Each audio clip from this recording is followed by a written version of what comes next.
이천동이랑 이제 서빙고죠. 이천동도 가기도 하고 서빙고도 인제 뭐 가기도 할 건데, 오늘 인제 서빙고 하면은 어제 임장 오신 분이 얘기한 게 딱 있어요. "시골 같다." 예, 시골입니다. 주변 환경은 확실히 시골이 맞고요, 주변 환경은. 그런데 여기에 아파트값은 시골이 아니죠. 미친 듯이 비싸죠. 예, 미친 듯이 비싼 곳. 그리고 뒤쪽으로는 전체 이렇게 보시면 우리나라에서 딱 서울시를 중심으로 봤었을 때, 강북만을 봤었을 땐 중구가 중심이 맞는데, 서울시 전체로 보면은 딱 중심은 용산구입니다. 용산구. 요부터가 인제 파악이 되는 게 중요한 거죠. 한복판에 놓여 있기 때문에 이 지역이 어떻게 변하느냐도 사람들이 많은 관심을 갖고 있는 지역이고, 그리고 이 지역의 변화에 대해서 기대를 많이 하고 있어요. 어제 인제 손품에도 많이 나온 내용이지만은, 여기가 그냥 뭐 리모델링을 하든 재건축을 하든 뭐 하겠다고 난리가 아닌 곳 중에 하나죠. 그리고 인제 여기 르엘이죠. 이촌 르엘. 지금 리모델링을 하고 있는데, 여기도 지금 사건 사고가 끊이지를 않고 있죠. 예. 쉽게 가지를 못하는 상황입니다. 그런데 인제 그런 거 다 떠나서 위치를 봤더니 너무 인제 상당히 이쁜 곳 중에 하나죠, 이곳이. 그래서 이렇게 대칭을 해서 봤더니, 여기 서빙고동을 중심으로 해서 요 밑에를 봤더니, 여기 보시는 것처럼 요즘에 진짜 강남보다도 더 뜨거운 곳이 서초죠, 서초. 요쪽이랑 마주치고 있는 게 서빙고의 맞은편이 지금 원밸리가 있고, 아크로 리버파크이 있고, 그다음에 요쪽 라인으로는 반포주공 1 단지가 놓여 있는 곳이 인제 서빙고 라인입니다. 동작대교와 반포대교 사이에 서빙고, 그리고 동작 동작대교하고 한강대교 사이가 이촌동. 이촌동에 건너서는 흑석동이 이렇게 놓여 있고, 지리적인 위치를 좀 파악을 하면서 부동산을 투자를 좀 하셔야 되는데, 지리적인 위치가 제대로 파악이 안 되시는 분들이 좀 있어요. 부동산을 하겠다라고 하면서 지리적인 위치, 동서남북 이런 것들에 대해서 조금은 정확하게 알고 뭔가를 투자를 하는 게 맞는 것 같은데, 그냥 가격만 보고 달려드는 게 문제인 것 같다. 그리고 인제 오늘 우리가 좀 한번 생각을 해볼 것 중에 하나가, '이 지역이 변한다면은 얼마나 좋을까?' 라고 하는 거에 대해서 많은 사람들이, 이 지역이 한남동 재개발도 있고, 그죠? 그리고 이촌동 재건축도 있고, 이렇게 되니까는 '여기 당연히 변하면 많이 좋겠지.' 근데 구체적으로 따져 볼 필요가 있어요. 여기서 어떻게 변하는 것들이 어떻게 좋은 거고, 이 중에서 틈새가 있을까? 이런 것들을 좀 생각을 해볼 필요가 있는데, 틈새에 대해서 생각을 못하면 답을 찾을 수가 없을 것 같아요. 그러니까는 틈새라는 것들이, 여기 인제 비싸니까 나는 못 사, 이걸로 끝날 게 아니라 분명히 틈새가 있습니다. 어떤 틈새냐? 이게 변화하는 과정 중에서 '아, 이렇게 바뀌니깐 이렇게 가격이 변하는구나. 그렇다 그러면 이 용산 말고 다른 지역도 이렇게 바뀌는 곳이 있지 않을까?' 이런 것들을 좀 생각해 볼 수 있는 곳이 이곳 용산입니다. 용산이 비싸다고 무조건 안 사는 게 아니고 못 사는 게 아니고, 또 생각을 해 보면 '이 지형을 활용을 해서 다른 지역도 이렇게 바뀔 수 있지 않을까.'를 고민해 볼 곳이 이곳인 거죠. 그게 이제 대표적인 게 눈에 들어오는 게 뭐냐면 용산 공원입니다. 용산 가족공원. 용산 가족공원의 인제 개방을 이제 어떻게 할 것이냐에 따라서 얘기가 많이 다른데, 용산 공원이 결국에는 미군이 떠나가는 요 자리를 어떤 식으로 변화를 일으킬 것인가에 대해서도 많이 생각을 해볼 필요가 있고, 그렇다 그러면 이 용산공원을 기준으로 했었을 때 현재 공원 개발을 해서 효과가 나는 곳이 어딜까? 그거랑 비교를 해 보는 게 좋겠고, 공원을 만들었는데 그렇게 효익이 별로 없는 곳이 있는데 아파트적인 측면에서, 그러면 그 지역은 어딜까? 그럼 그거와 비교를 해 보는 게 좋겠죠. 왜 그 지역은 그렇게 공원을 만들었는데도 별 볼 일이 없고, 어디는 공원을 만들었는데 효과가 좋고, 이런 것들을 한번 생각을 해 보면 좋을 곳이 용산입니다. 오늘 그 달방분들 중에서 뭐 시간 여력이 되시는 분이 있으시면은 용산 여기 부분 개방하는 데를 가 보려고 합니다. 여기 엄청 이뻐요. 예. 제가 몇 번을 갔다 왔는데 정말 미국입니다, 미국.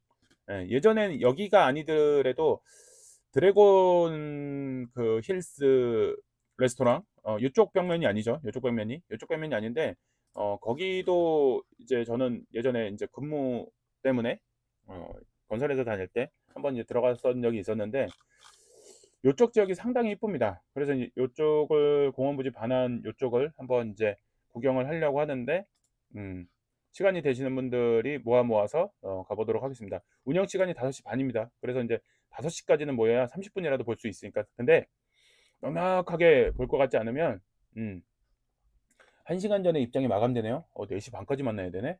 와, 빡세네. 네, 요거는 일단 라이브 끝나고 다시 얘기해 보도록 할게요.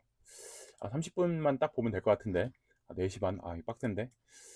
어쨌든 그래서 이제 요쪽 지역을 한번 이제 비교를, 오늘은 요쪽 지역을 보고 요쪽 지역의 특징도 한번 볼 필요도 있고, 또 하나는 이거와 같은 유사성을 띠고 있는 것들을 한번 볼 필요가 있을 것 같아요. 일단 이쪽 지역을 한번 볼게요. 우리가 알고 있는 것 중에 하나가, 여기가 재건축이 되면서 여기 한강 이촌, 이촌 한강, 여기 상당히 공원이 쾌적화되고 이쁘게 잘 돼 있습니다. 여기 보시는 것처럼. 그래서 여기들을 엄청 많이 가죠. 한강 맨션하고 한강 쇼핑센터 요 사이길로 이렇게 내려와서 한강공원을 진입하는데, 여기가 뭐 진짜 미국의 센트럴파크 못지않게 엄청 이쁜 곳 중에 하나죠. 여기가 엄청 깔끔하게 이쁘게 잘 돼 있어요. 그리고 첼리투스도 잘 보이고, 보통 만남을 할 때 요 조형물이 있는 데서 사람들이 만나기가 편하니까 여기서 많이 만나죠. 여기서. 그리고 이렇게 해서 이제 한강자이도 보이고 여기 첼리투스도 보이고, 요 조형물 사이로 이렇게 첼리투스가 보여요. 이렇게 이쁘게. 그래서 이제 여기서도 많이 만나기로 하는데, 근데 놓치고 있는 것 중에 하나가 뭐가 있냐면, 서빙고, 요쪽 서빙고 쪽 신동아 쪽에서도 한강을 내려갈 수 있다. 알고 있는 분이 많지가 않습니다. 예. 여기 이제 서빙고 쪽에서도 한강을 내려갈 수 있는 거를 알고 계신 분이 혹시 있으신가요? 어제 보니까는 딱 한 사람만 알고 있더라고요. 딱 한 사람만. 그래서 이제 한 사람만 알고 있는데, 이 정도로 이쪽으로 내려가서 한강으로 진입할 수 있다는 거를 알고 있는 사람이 별로 없어요. 그렇다 보니까 완전 이쪽은, 여기 지금 보이시나요? 공원 만들어져 있죠? 이쪽 서빙고 신동아 전용 한강이라고도 볼 수 있을 정도로 여기가 깔끔하게 되어 있다.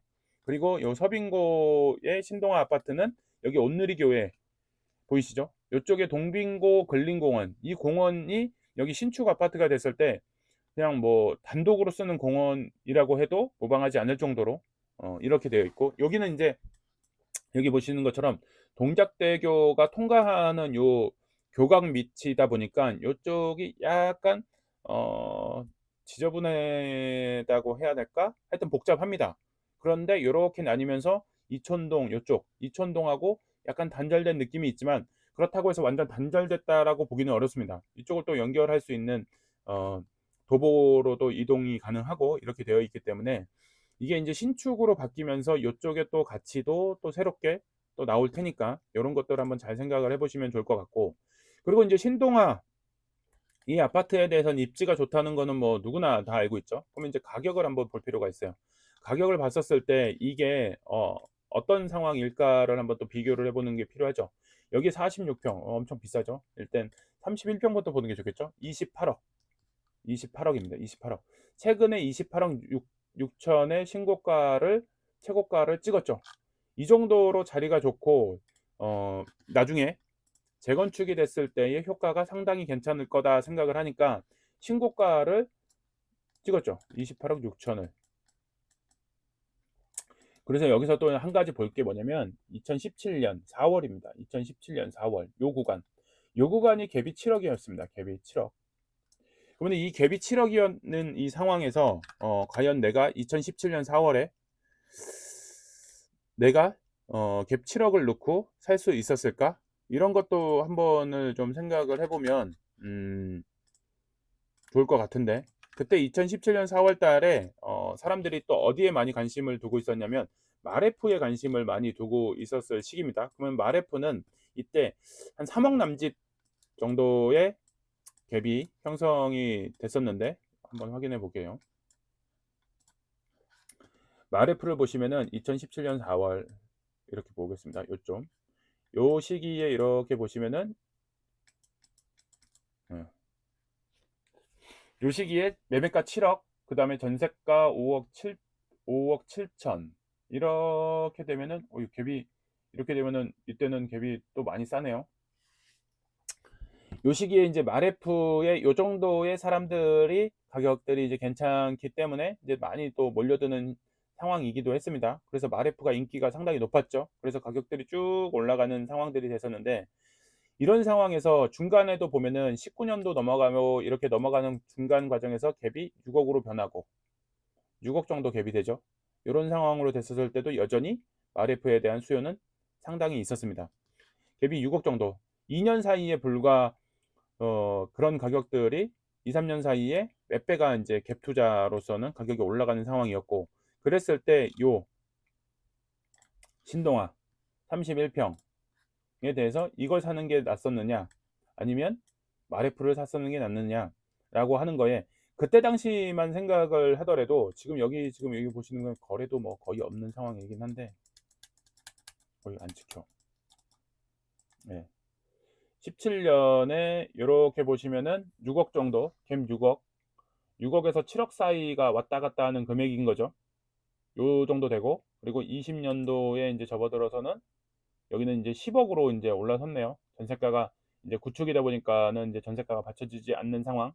그러면 이제 10억 정도 되는 선상에서 10억 주고 신동아를 사는 게 낫느냐 아니면 6억 주고 마레프를 사는 게 낫느냐, 이런 것들도 그 당시의 생각과 현재 생각이 또 다릅니다.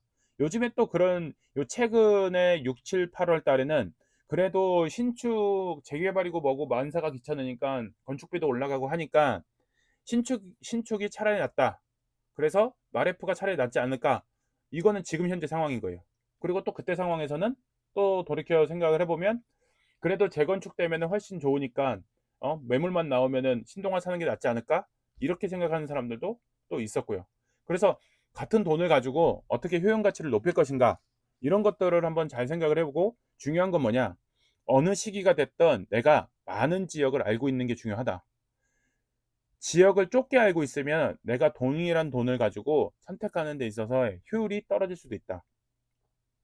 같은 6억을 가지고 A 물건을 사냐 B 물건을 사냐에 따라서 내가 나중에 결과값이 확실히 다릅니다. 그리고 나중에 후회 한들 소용이 또 없고요. 그리고 인제 또 오늘 우리가 또 생각해 볼 것 중에 하나가 주변이 어떻게 바뀔 것이냐도 우리가 투자 물건을 선택할 때 고민할 부분인 거죠.